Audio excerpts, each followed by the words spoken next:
ಪ್ರತಿವೀಕ್ಷಕರೇ, ಯಾರೆಲ್ಲ 2025-26ನೇ ಸಾಲಿಗೆ guest faculty ಆಗಿ ರಾಜ್ಯಾದ್ಯಂತ ರಿಪೋರ್ಟ್ ಮಾಡ್ಕೊಂಡಿದ್ದಾರೋ ಅಂಥವರು ಕೆಲವು ಡಾಕ್ಯುಮೆಂಟ್ ಗಳನ್ನ ಅಪ್ಲೋಡ್ ಮಾಡಬೇಕು. ಇದು ಕಾಲೇಜ್ ವೈಸು ಡಾಕ್ಯುಮೆಂಟ್ ಅಪ್ಲೋಡ್ ಮಾಡಬೇಕಾಗತ್ತೆ. ಆಲ್ರೆಡಿ DCE ಕಾಲೇಜ್ಗೆ ಇನ್ಸ್ಟ್ರಕ್ಟ್ ಮಾಡಿದೆ, ಇಷ್ಟು ಡಾಕ್ಯುಮೆಂಟ್ ಗಳನ್ನ ನೀವು EMIS ನಲ್ಲಿ ಅಪ್ಲೋಡ್ ಮಾಡಬೇಕು. ಇದು ಕಡ್ಡಾಯವಾಗಿ ಬೇಕಾಗುತ್ತೆ. ಯಾಕಂತ ಹೇಳಿದ್ರೆ ನೀವು ವೆರಿಫಿಕೇಶನ್ ಮಾಡಿದ ನಂತರದಲ್ಲಿ, ಅವರು ರಿಪೋರ್ಟ್ ಆದ ನಂತರದಲ್ಲಿ ಈ ಡಾಕ್ಯುಮೆಂಟ್ ಅನ್ನ ನೀವು ವೆಬ್ಸೈಟ್ ಅಲ್ಲಿ ಅಪ್ಲೋಡ್ ಮಾಡಬೇಕು. ಜೊತೆಗೆ ಮತ್ತೊಂದು ವಿಚಾರ, ಬಹಳ ಗಂಭೀರವಾದಂತ ವಿಚಾರ, ಜಿನೈನಿಟಿ ಸರ್ಟಿಫಿಕೇಟ್ಗಳು. ಆ ಜಿನೈನಿಟಿ ಸರ್ಟಿಫಿಕೇಟ್ಗಳು ಬಂದ ಮೇಲೆ ಆ ಡಾಕ್ಯುಮೆಂಟ್ ಅನ್ನು ಕೂಡ ನೀವು ಅಪ್ಲೋಡ್ ಮಾಡಬೇಕು. ಅಂದ್ರೆ ಜಿನೈನಿಟಿ ಸರ್ಟಿಫಿಕೇಟ್ ಮಾಹಿತಿಯನ್ನ ನೀವು ಅಪ್ಲೋಡ್ ಮಾಡಬೇಕು ಎಂಬುದಾಗಿ ಕಾಲೇಜು ಶಿಕ್ಷಣ ಇಲಾಖೆ ಎಲ್ಲಾ ಕಾಲೇಜುಗಳ ಪ್ರಾಂಶುಪಾಲರಿಗೆ ಕಡ್ಡಾಯವಾಗಿ ಹೇಳಿದೆ. ಈಗ ಪ್ರಾಂಶುಪಾಲರುಗಳು ಈ ಒಂದು ಮಾಹಿತಿಯನ್ನ ಕಚೇರಿಯ ಸಿಬ್ಬಂದಿಯೊಟ್ಟಿಗೆ ಅಪ್ಲೋಡ್ ಮಾಡಿಸಬೇಕಾಗುತ್ತೆ. ಜಿನೈನಿಟಿ ಸರ್ಟಿಫಿಕೇಟ್ ಅಂತೂ ರಾಜ್ಯಾದ್ಯಂತ ಒಂದು ರೀತಿಯ ಸಂಚಲನವನ್ನೇ ಮೂಡಿಸಿದೆ. ಈ ಸಂದರ್ಭದಲ್ಲಿ DCE ಈ ಒಂದು ಸರ್ಟಿಫಿಕೇಟ್ ಗಳನ್ನ ನೀವು ಅಪ್ಲೋಡ್ ಮಾಡಲೇಬೇಕು ಎಂಬುದಾಗಿ ಕಾಲೇಜುಗಳಿಗೆ ಮಾರ್ಗದರ್ಶನವನ್ನ ಮಾಡಿದೆ. ಎಲ್ಲಾ ಪ್ರಕ್ರಿಯೆಗಳು ನಡೀತಕ್ಕಂತ ಸಂದರ್ಭದಲ್ಲಿ ಒಂದು ಮಾಡೆಲ್ ಕೂಡ ಅದು ಬಿಡುಗಡೆ ಮಾಡಿದೆ, ಯಾವ ರೀತಿ ನೀವು ಅಪ್ಲೋಡ್ ಮಾಡಬೇಕು ಅಂತಕ್ಕಂಥದ್ದನ್ನ. ಕಾಲೇಜುಗಳವರು ಆಲ್ರೆಡಿ ಅಪ್ಲೋಡ್ ಮಾಡ್ತಿದ್ದಾರೆ, ಯಾರಾದ್ರೂ ಅಪ್ಲೋಡ್ ಮಾಡಬೇಕು, ಜೊತೆಗೆ ಅಪ್ಲೋಡ್ ಮಾಡುವ ವಿಧಾನಗಳು ಬೇಕು, ಮತ್ತೆ ಯಾವ ಯಾವ ಡಾಕ್ಯುಮೆಂಟ್ ಗಳನ್ನ ಅಪ್ಲೋಡ್ ಮಾಡಬೇಕು ಅಂತ ಹೇಳಿದ್ರೆ ನನ್ನ ವಿಡಿಯೋ ಹೆಲ್ಪ್ ಆಗ್ಬೋದು. ಜೊತೆಗೆ ಅತಿಥಿ ಉಪನ್ಯಾಸಕರೆಲ್ಲ ಯಾರಿದಾರೋ ಅವ್ರು ಯಾವ ಯಾವ ಡಾಕ್ಯುಮೆಂಟ್ ಗಳನ್ನ ಕೊಡ್ಬೇಕಾಗತ್ತೆ, ಅಪ್ಲೋಡ್ ಮಾಡುವ ವಿಧಾನ ಹೇಗಿರುತ್ತೆ ಅಂತಕ್ಕದ್ದನ್ನ ನೋಡ್ಕೋಬೇಕು ಅಂತ ಹೇಳಿದ್ರೆ ಈ ವಿಡಿಯೋ ಮಾಹಿತಿಯನ್ನ ದೊರಕಿಸುತ್ತೆ. ಬನ್ನಿ ಅದರ ಡೀಟೇಲ್ಸ್ ಅನ್ನ ನೋಡೋಣ. ಅದಕ್ಕೂ ಮುನ್ನ ನೀವೇನ ಫಸ್ಟ್ ಟೈಮ್ ನನ್ನ ಚಾನಲ್ ಬಂದು ಸಬ್ಸ್ಕ್ರೈಬ್ ಆಗದೆ ವಿಡಿಯೋ ನೋಡ್ತಿದ್ರೆ ದಯವಿಟ್ಟು ಸಬ್ಸ್ಕ್ರೈಬ್ ಮಾಡ್ಕೊಳ್ಳಿ, ಆ ಮೂಲಕ ಸಪೋರ್ಟ್ ಮಾಡಿ. ಹಾಗೂ ನಾನ್ ಮಾಡ್ತಕ್ಕಂಥ ಈ ರೀತಿ ಇನ್ಫಾರ್ಮೇಟಿವ್ ವಿಡಿಯೋಗಳು ನಿಮಗ್ ಬಂದು ತಕ್ಷಣದಲ್ಲಿ ತಲುಪಬೇಕು ಅಂತ ಹೇಳಿದ್ರೆ ಪಕ್ಕದಲ್ಲೇ ಇರೋ ಬೆಲ್ ಬಟನ್ ಕ್ಲಿಕ್ ಮಾಡಿ ಆಲ್ ಅಂತ ಸೆಲೆಕ್ಟ್ ಮಾಡ್ಕೊಳ್ಳಿ. ನೋಟಿಫಿಕೇಶನ್ ಮೂಲಕ ನಾನ್ ಮಾಡ್ತಕ್ಕಂಥ ಎಲ್ಲ ವಿಡಿಯೋಗಳು ನಿಮಗ್ ಬಂದು ತಲುಪ್ತವೆ. ಬನ್ನಿ ವಿಡಿಯೋದಲ್ಲಿ ಮುಂದುವರಿಯೋಣ. ಪ್ರತಿವೀಕ್ಷಕರೇ, ಗೆಸ್ಟ್ ಫ್ಯಾಕಲ್ಟಿ ಡಾಕ್ಯುಮೆಂಟ್ ಅಪ್ಲೋಡ್ ಇನ್ EMIS ಎಂಬುದಾಗಿ ಹೇಳ್ತಾರೆ, ಇನ್ಸ್ಟ್ರಕ್ಷನ್ಸ್ ಕೊಟ್ಬಿಡ್ತಾರೆ. ಪ್ರಾಂಶುಪಾಲರಿಗೆ ಆಲ್ರೆಡಿ ನಾವು ಹೇಳಿದೀವಿ ಈ ಒಂದು ಡಾಕ್ಯುಮೆಂಟ್ ಗಳನ್ನ ಅಪ್ಲೋಡ್ ಮಾಡಬೇಕು ಅಂತ ಹೇಳಿ. ವಿತೌಟ್ ಫೈಲು ಇದನ್ನ ಮಾಡಬೇಕು ಎಂಬುದಾಗಿ ಹೇಳ್ತಾರೆ. ಜೊತೆಗೆ only required document, valid document ಮಾತ್ರ ಅಪ್ಲೋಡ್ ಮಾಡಬೇಕು ಎಂಬುದಾಗಿ ಹೇಳ್ತಿದ್ದಾರೆ. ಜೊತೆನಲ್ಲಿ ಜಿನೈನಿಟಿ ಸರ್ಟಿಫಿಕೇಟ್ ಏನ್ ರಿಸೀವ್ ಮಾಡ್ಕೊಂಡಿದ್ರು ಪ್ರಾಂಶುಪಾಲರುಗಳು, ಇದನ್ನು ಕೂಡ ನೀವು ಅಪ್ಲೋಡ್ ಮಾಡಬೇಕು ಎಂಬುದಾಗಿ ಹೇಳ್ತಾ ಇದೆ. ಹೇಳಿದೆ ಮಸ್ಟ್ ಬಿ ಅಪ್ಲೋಡೆಡ್ ಎಂಬುದಾಗಿ ಕೂಡ ಹೇಳಿದೆ. ಜೊತೆಗೆ ಇನ್ಕಂಪ್ಲೀಟು, ಇನ್ಕರೆಕ್ಟು ಆರ್ ಫೇಕ್ ಡಾಕ್ಯುಮೆಂಟ್ ಗಳನ್ನ ನೀವು ಯಾವುದೇ ಕಾರಣಕ್ಕೂ ಅಪ್ಲೋಡ್ ಮಾಡಬಾರ್ದು ಎಂಬುದಾಗಿ ಕೂಡ ಹೇಳಿದೆ.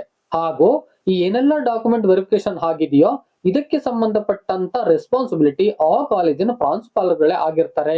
ಕೊನೆಯದಾಗಿ ಏನು ಟೈಮ್ ಅನ್ನ ಕೊಟ್ಟಿದೆಯೋ ಆ ಟೈಮ್ ಒಳಗಡೆನೆ ಡಾಕ್ಯುಮೆಂಟ್ ಅಪ್ಲೋಡ್ ಆಗ್ಬೇಕು, ಬೇರೆ ಟೈಮ್ ಎಕ್ಸ್ಟೆಂಡ್ ಆಗಬಾರ್ದು ಅಂತಕ್ಕಂಥ ಇನ್ಸ್ಟ್ರಕ್ಷನ್ ಕೂಡ DCE ಪ್ರಾಂಶುಪಾಲರುಗಳಿಗೆ ನೀಡಿದೆ. ಹಾಗಾದ್ರೆ ಡಾಕ್ಯುಮೆಂಟ್ ಅಪ್ಲೋಡ್ ಪ್ರೊಸೀಜರ್ಸ್ ಏನು ಅಂತಕ್ಕಂಥ ನೋಡೋದಾದ್ರೆ, ಕಾಲೇಜ್ ಅವರು EMIS ಪೋರ್ಟಲ್ ನ ಓಪನ್ ಮಾಡ್ಕೋತಾರೆ, ಲಾಗಿನ್ ಆಗ್ತಾರೆ. ಆ ನಂತರದಲ್ಲಿ ಇಂಪಾರ್ಟೆಂಟ್ ಅಂಡ್ ಅರ್ಜೆಂಟ್ ಅಂತಕ್ಕಂಥ ಸೆಕ್ಷನ್ ಗೆ ಹೋಗ್ಬೇಕು ಅಂತ ಹೇಳ್ತಾರೆ. ಅದನ್ನ ಓಪನ್ ಮಾಡಿದ್ಮೇಲೆ ಇಂಪಾರ್ಟೆಂಟ್ ಅಂಡ್ ಅರ್ಜೆಂಟ್ ಸೆಕ್ಷನ್ ನಲ್ಲಿ ಅಲ್ಲಿ ಎರಡು ಭಾಗ ಇದೆ.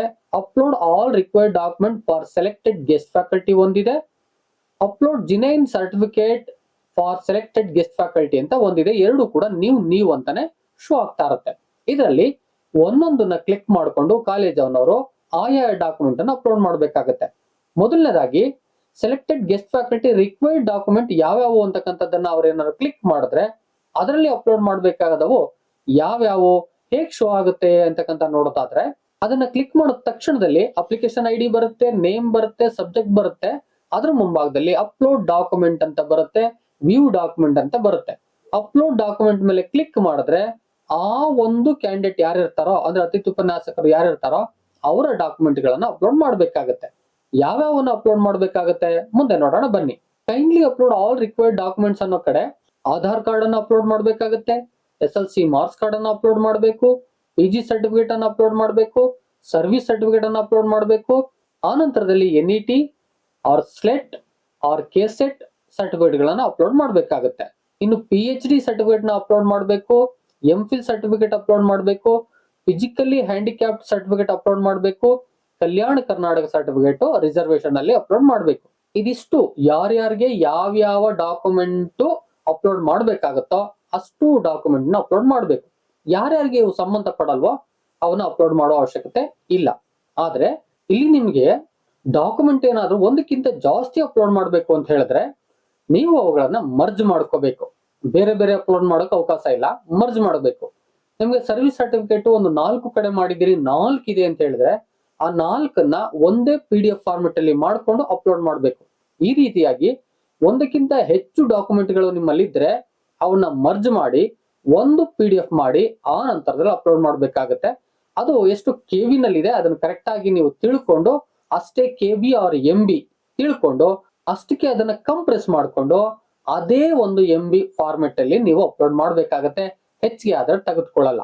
ಈಗ ನಿಮಗೆ ಡಾಕ್ಯುಮೆಂಟ್ ಹೇಗೆ ಕೊಡೋದು ಅಂತಕ್ಕಂಥದ್ದನ್ನು ಕೂಡ ಕ್ಲಾರಿಟಿ ಸಿಕ್ಕಿದೆ ಅಂತ ಅನ್ಕೋತೀನಿ. ದೆನ್ ಈ ಸರ್ಟಿಫಿಕೇಟ್ ಗಳೆಲ್ಲ ಅಪ್ಲೋಡ್ ಮಾಡಿದ್ಮೇಲೆ ಅಪ್ಲೋಡ್ ಅಂತಕ್ಕಂಥ ಒಂದು ಆಪ್ಷನ್ಸ್ ಇದೆ, ಅದರ ಮೇಲೆ ಕ್ಲಿಕ್ ಮಾಡಿದ್ರೆ ಎಲ್ಲಾ ಡಾಕ್ಯುಮೆಂಟ್ ಗಳು ಅಪ್ಲೋಡ್ ಆಗ್ತವೆ ಅಂತಕ್ಕಂಥದ್ದು.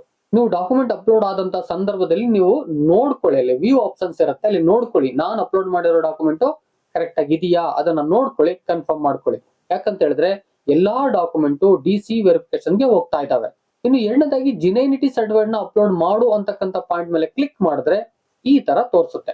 ಅಲ್ಲೂ ಕೂಡ ಅಪ್ಲಿಕೇಶನ್ ID ಇರುತ್ತೆ, ನೇಮ್ ಇರುತ್ತೆ, ಸಬ್ಜೆಕ್ಟ್ ಇರುತ್ತೆ, ಮತ್ತೆ ಅಪ್ಲೋಡ್ ಡಾಕ್ಯುಮೆಂಟ್ ಇರುತ್ತೆ. ನೀವು ಅಪ್ಲೋಡ್ ಡಾಕ್ಯುಮೆಂಟ್ ಮೇಲೆ ಕ್ಲಿಕ್ ಮಾಡಿ ಈಗ ಏನ್ ಪ್ರೊಸೀಜರ್ಸ್ ಇತ್ತೋ ಅದೇ ರೀತಿ ಈ ಜಿನೈನಿಟಿ ಸರ್ಟಿಫಿಕೇಟ್ ಅನ್ನು ಕೂಡ ನೀವು ಅಪ್ಲೋಡ್ ಮಾಡಬೇಕಾಗತ್ತೆ. ನೀವು ಮಾಡ್ಬೇಕಾ? ಅತಿಥಿ ಉಪನ್ಯಾಸಕರು ಏನು ಮಾಡೋ ಹಾಗಿಲ್ಲ, ಕಾಲೇಜ್ನವರು ಅವರ ಒಂದು ಪೋರ್ಟಲ್ ಇಂದ ಮಾಡ್ತಾರೆ. ನೀವು ಡಾಕ್ಯುಮೆಂಟ್ ನ ಒದಗಿಸ್ಕೊಡ್ಬೇಕು. ಎಷ್ಟು MB ಇದೆ, PDF ಫಾರ್ಮೆಟ್ ಅದನ್ನೆಲ್ಲವನ್ನು ಕೂಡ ನಾವು ಮಾಡ್ಕೊಡ್ಬೇಕಾಗುತ್ತೆ. ಇನ್ನು ಜಿನೈನಿಟಿ ಸರ್ಟಿಫಿಕೇಟ್ ಗಳಲ್ಲಿ ಯಾವ ಅಪ್ಲೋಡ್ ಮಾಡಬೇಕು ಅಂತ ಹೇಳಿದ್ರೆ PG certificate, NET or KSET or SLET certificate, PhD certificate, MPhil certificate, physically handicapped certificate ಮತ್ತು ಕಲ್ಯಾಣ ಕರ್ನಾಟಕ ಸರ್ಟಿಫಿಕೇಟ್ ಇವಿಷ್ಟನ್ನು ಕೂಡ ಜಿನೈನಿಟಿ ಸರ್ಟಿಫಿಕೇಟ್ ಆಗಿ ಅಪ್ಲೋಡ್ ಮಾಡಬೇಕಾಗುತ್ತೆ. ಪ್ರೀತಿವೀಕ್ಷಕರೇ, ಇತ್ತೀಚೆಗೆ ಜಿನೈನಿಟಿ ಸರ್ಟಿಫಿಕೇಟ್ ಒಂದು ರೀತಿಯಾದ ಸಂಚಲನ ಆಗ್ತಾ ಇದೆ. ಆ ದಿಸೆಯಿಂದಾಗಿ ಯಾರೆಲ್ಲ ಜಿನೈನಿಟಿ ಸರ್ಟಿಫಿಕೇಟ್ ನ ತೆಗೆದುಕೊಂಡಿಲ್ವೋ ಅವರು ತೆಗೆದುಕೊಂಡು ಫಸ್ಟ್ ಅಪ್ಲೋಡ್ ಮಾಡಿಸಿ, ಯಾರೆಲ್ಲ ತೆಗೆದುಕೊಂಡಿದ್ದೀರೋ ಅವರೆಲ್ಲ ಹೋಗಿ ಅಪ್ಲೋಡ್ ಮಾಡಿಸಿ. ಯಾಕಂತ ಹೇಳಿದ್ರೆ ಜಿನೈನಿಟಿ ಸರ್ಟಿಫಿಕೇಟ್ ಅನ್ನುವಂತ ಸಂದರ್ಭದಲ್ಲಿ PhD ಫೇಕ್ ಅಂತಕ್ಕಂಥದ್ದು ಹೆಚ್ಚು ಕಂಡು ಬರ್ತಾ ಇದೆ. ಬಹುತೇಕವಾಗಿ ಇತ್ತೀಚೆಗೆ ಸುದ್ದಿ ಆಗ್ತಾ ಇರ್ತಕ್ಕಂಥದ್ದು ಯಾರೆಲ್ಲ ಫೇಕ್ PhD ಗಳನ್ನ ತೆಗೆದುಕೊಂಡಿದ್ದಾರೋ ಅವರೆಲ್ಲ ಸ್ವತಃ ಹೊರಗೋಗ್ತಾ ಇದ್ದಾರೆ ಅಂತಕ್ಕಂಥದ್ದು. ಅದರ ಜೊತೆಗೆ ಕಾಲೇಜುಗಳಲ್ಲಿ ಪ್ರಾಂಶುಪಾಲರು ಕೂಡ ಈ ರೀತಿಯಾಗಿ ಏನಾದ್ರು ಕಂಡು ಬಂದಿದ್ರೆ ಅಂಥವರು ಸ್ವತಃ ರಿಲೀವ್ ಆಗೋದು ಒಳ್ಳೇದು. ಸರ್ಕಾರದ ಮಟ್ಟದಲ್ಲಿ ಬಂದ್ರೆ ಶಿಸ್ತು ಕ್ರಮ ಖಂಡಿತವಾಗಿ ಕೈಗೊಳ್ತೀವಿ ಅಂತಕ್ಕಂಥ ಮಾಹಿತಿಯನ್ನು ಕೂಡ ನೀಡ್ತಾ ಇರ್ತಕ್ಕಂಥದ್ದು ಅಲ್ಲಲ್ಲಿ ಸುದ್ದಿ ಆಗ್ತಾ ಇದೆ. ಏನಾದ್ರೂ ಕೇಳಬೇಕು ಅಂತ ಹೇಳಿದ್ರೆ ಕಾಮೆಂಟ್ ಸೆಕ್ಷನ್ ಹೋಗಿ ಕಾಮೆಂಟ್ ಮಾಡಿ, ನಾನು ಮತ್ತೊಂದು ವಿಡಿಯೋನ ಮಾಡ್ಕೊಡ್ತೀನಿ. ವಿಡಿಯೋ ಇಷ್ಟ ಆಗಿದ್ರೆ ಒಂದು ಲೈಕ್ ಮಾಡಿ, ಜೊತೆಗೆ ಎಷ್ಟೋ ಮಂದಿಗೆ ಮಾಹಿತಿಗಾಗಿ ಇದು ಬೇಕಾಗುತ್ತೆ, ದಯಮಾಡಿ ಶೇರ್ ಮಾಡಿ. ಮತ್ತೊಂದು ಇನ್ಫಾರ್ಮೇಟಿವ್ ವಿಡಿಯೋ ಜೊತೆ ನಿಮ್ಮೊಟ್ಟಿಗೆ ಬರ್ತೀನಿ. ಅಲ್ಲಿವರೆಗೆ thank you and all, love you all. Video ನೋಡಿದ ಪ್ರತಿಯೊಬ್ಬರಿಗೂ ಕೂಡ ಅನಂತ ಧನ್ಯವಾದಗಳು. ಮತ್ತೆ ಭೇಟಿ ಆಗ್ತಿರೋಣ.